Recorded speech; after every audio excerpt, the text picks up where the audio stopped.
Assalamualaikum warahmatullahi wabarakatuh.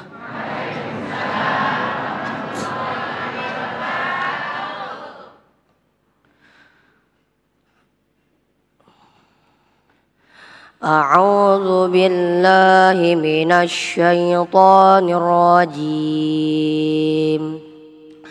Bismillahirrahmanirrahim. Qul ara'aytum in kana min 'indillahi thumma kafartum bihi man adallu mimman huwa fi shiqaqin ba'id. Sanurihim ayatina fil afaqi wa fi anfusihim hatta yatabayyana lahum annahul haqq. Awalam yakfi bi rabbika annahu ala kulli syai'in syahid. Ala innahum fi miryatin min liqa'i rabbihim ala innahu bikulli syai'in muhit. Shadaqallahul azim. Assalamualaikum warahmatullahi wabarakatuh. Assalamualaikum warahmatullahi wabarakatuh. Alhamdulillahirabbil alamin. Allahumma shalli ala sayyidina Muhammad wa ala ali sayyidina Muhammad. Puji syukur kepada Allah yang kembali mempertemukan kita di bulan yang penuh berkah, bulan suci Ramadan yang tanpa terasa kita sudah sampai di pertengahan perjalanan kita. Luar biasa sekali, cuaca semakin panas, kita diuji kesabarannya. Bagaimana keadaannya hari ini, masih semangat? Alhamdulillah. Insya Allah seperti biasa di setiap hari selama bulan suci Ramadan, setiap pukul 2 hingga pukul setengah 4 nanti kita akan mendengarkan sajian rohani. Siraman rohani dari guru-guru kita yang akan berbagi ilmu, di mana dalam kesempatan kali ini kita bersiaran secara langsung dari Masjid An-Nafisah, Pesantren Cendekia Amanah, Jalan Kalimulia, Cildong, Depok. Alhamdulillah telah hadir bersama kita guru-guru yang kita cintai, Ustadz Jufri Rustandi, Ustadz Tata Sukayat, dan Sohibul Bait Kiai Haji Khalil Nafis. Assalamualaikum. Baik, pemirsa, sebuah tema yang sangat menarik sekali berkaitan dengan mengenal Allah. Kita tahu bahwa siapapun tidak mungkin akan mengenal eksistensinya, zatnya. Kita hanya diperintahkan untuk berpikir tentang ciptaannya. Maka disinilah perintahnya kita mengenal Allah lewat kalamnya. Inilah tema yang kita angkat dalam kesempatan kali ini, tentunya masih bersama kami, Damai Nusaku, yang dipersembahkan oleh Sarung Wadimor, tentu sarung kita. Selamat mengikuti.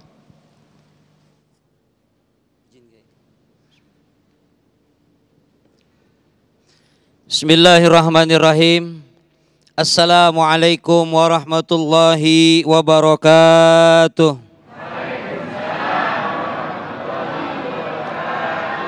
Alhamdulillah. Alhamdulillahilladzi khalaqal insana wa 'allamahul bayan. Asyhadu an la ilaha illallah wahdahu la syarikalah. Wa asyhadu anna sayyidana Muhammadan abduhu wa rasuluhu la nabiyya ba'da. Allahumma salli wa sallim wa barik ala sayyidina Muhammadin wa ala alihi wa sahbihi ajma'in, amma ba'd. Al-Mukarramin, para kiai, juga Mas Agung, para jamaah, Bapak Ibu, juga para pemirsa Damai Indonesiaku TV One dimanapun Anda berada. Hadirin sekalian yang dirahmati oleh Allah Subhanahu wa Ta'ala. Allah Subhanahu wa Ta'ala menciptakan kita sebagai manusia, dan hidup kita di alam dunia ini Allah bekali untuk sebagai pedoman hidup di alam dunia yang namanya Al-Quran, sebagai tuntunan hidup kita ke depannya. Makanya Al-Quran berfungsi bagi kita orang yang beriman kepada Allah, hudal linnasi wa bayyinati minal huda wal furqan. fungsinya adalah sebagai petunjuk untuk membedakan mana yang hak dan mana yang batil. Makanya kita manusia, Bapak Ibu, manusia dalam Al-Quran itu minimal ada 3 kata yang mengatakan bahwa itu maknanya adalah manusia dalam Al-Quran. 1, dalam Al-Quran ada yang namanya manusia dengan menggunakan Allah menggunakan kata bashar. Ana basyarum mislukum yuha ilayya. Aku ini manusia biasa, kata Nabi, tapi aku diberikan wahyu. Maksudnya bashar manusia di situ adalah fisiknya. Nabi dengan fisik kita sama-sama manusia. Nabi punya tangan, kita punya tangan. Nabi punya kaki, kita punya kaki. Persis seperti kita sebagai manusia itu Nabi. Walaupun kualitasnya yang beda. Kita punya tubuh kita ya. Kita keringat. Nabi Muhammad keringat. Cuman kualitas keringat yang beda. Kalau Nabi wangi, beliau lewat, sahabat tahu, oh Nabi baru lewat karena memang aromanya dari keringat. Termasuk kita juga ketahuan. Kalau kita habis lewat juga tahu. Oh si Anu lewat, kenapa? Tengik baunya. Ketahuan. Itu 1. Yang kedua, manusia dalam Al-Quran itu Allah sebut dengan kata an-nas. Kul a'udzu birabbin nas. Mana yang dimaksudkan dengan an-nasnya manusia itu adalah ruh. Makanya kalau kita mau sholat, kita disunahkan ketika kita mau sholat kita sunnah baca surat an-nas. Kenapa? Biar enggak yuwaswisu. Bahasa Koreanya tuh apa? Ngawaswesos. Apa itu bahasanya ngawaswesos? Enggak menggoda dia setan terhadap jiwanya. Karena kadang-kadang kita sholat di masjid ini, pikiran kita di pasar. Benar begitu? Mohon maaf Bapak Ibu, pernah enggak sholat begini? Allahu Akbar, bismillahirrahmanirrahim, alhamdulillahirrahmanirrahim, arrahmanirrahim, maliki yaumiddin. Ini rakaat ketiga, keempat ini ya. Pernah enggak begitu? Ketiga, keempat. Kata Kiai Khalil, kalau ragu ketiga, keempat, ambil yang paling rendah. Kalau 3, keempat berarti ambil ke 3. Wah ingat kata Kiai Khalil, kalau ragu 3, 4, wah udah ambil ke 3, tambahin serokat lagi. Padahal itu udah rokat yang ke-7 itu. Ya, kenapa? Sebab jiwanya yang digoda sama setan. Enggak ada setan ngeganggu orang sholat. Enggak. Tapi yang digoda adalah pikirannya, jiwanya. Betul begitu? Sholat di masjid kadang-kadang mohon maaf. Jiwa yang digoda. Kunci hilang ketemu lagi sholat. Bener enggak? Nyari kunci dari jam 8 pagi. Ketemu rokaat. Kedua sholat zuhur coba. Aladhalin. Di atas lemari itu kunci. Sholat kita enggak khusyuk betul? Mohon maaf, kenapa sampai begitu? Karena kadang-kadang sholat kita mengerjakan sholat cuman gerakan dari bacaannya. Asal begini, subhana rabbiyal azim. Asal begitu, sami Allah, bener nggak? Kadang-kadang mulut ngomong, kuping mah nggak denger. Apalagi hati berantakan kemana-mana. Ya, penyadaran diri ini yang terpenting. Kenapa? Ya, ini tema hari ini bahwa kita mengenali diri melalui ayat-ayatnya Allah. Untuk mengenal siapa? Untuk mengenal Allah. Kenapa? Sebab kita sholatnya terkadang cuma merasakan yang namanya kewajiban. Enggak berdasarkan keilmuan. Begitu ya? Kenapa kita bisa sholat ngawur begitu? Karena raganya doang yang sholat. Jiwanya mah enggak sholat. Kadang-kadang begitu. Kenapa bisa begitu? Ya tadi sholat gerakannya pikirannya kemana-mana. 2. Yang ketiga.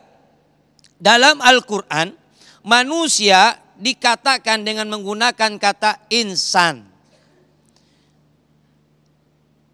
Wal asri innal insana lafi husrin. Atau dalam surat At-Tin. Laqad khalaqnal insana fi ahsani. Allah ciptakan insan, manusia, bashar manusia, annas manusia. Kemudian insan juga manusia. Apa bedanya Ustadz? Kalau bashar fisik. Kalau anas ruh. Tapi kalau insan zohir batin. Dan lebih ke arah yang namanya karakteristik. Yang namanya insan, yang namanya manusia bisa berbuat baik, bisa berbuat jelek, buruk, bisa begitu. Kenapa? Sebab karakter orang itu kadang-kadang mau berbuat baik, mau berbuat jelek, itu bisa begitu. Makanya dalam Al-Quran yang kita tadi baca, innal insana lafi khusrin, sesungguhnya manusia itu dalam rugi. Yang mana? Rugi kalau memang gak berbuat amal. Ilal ladzina amanu wa amilus solihati wa tawasaw bil haqqi.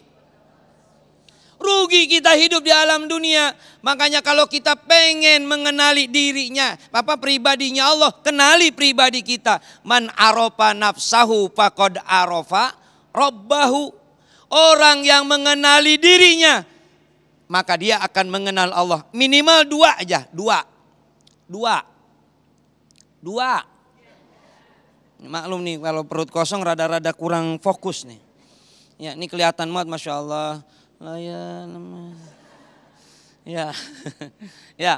Kalau kita ingin mengenal Allah, kenali pribadi kita. Pada dasarnya minimal ada dua. Pertama, mengenal hakikat diciptakannya kita manusia. Yang kedua, mengenal fungsinya atau peranan kita hidup di alam dunia. Singkat padat. Apa yang bagaimana caranya supaya kita bisa mengenal Allah, kenali diri? Pertama, hakikatnya kita diciptakan oleh Allah untuk apa? Satu, paham dah ibu-ibu mah? Paham bapak-bapak, insya Allah ini mah ahli ibadah semua yang hadir di sini. Kalau yang ahli ibadah sama ahli wudhu beda pak, mukanya aja kelihatan. Ini kelihatan tuh mukanya tuh. Kelihatan, udah gitu beda-beda lagi. Apa fungsi, apa hakikatnya diciptakan manusia? Untuk ibadah. Tidaklah aku ciptakan jin dan manusia untuk ibadah. Ibadah mahdhah dan ghair mahdhah. Ibadah langsung kepada Allah dan ibadah kita yang enggak langsung sesama manusia. Salat mahdhah. Puasa mahdhah.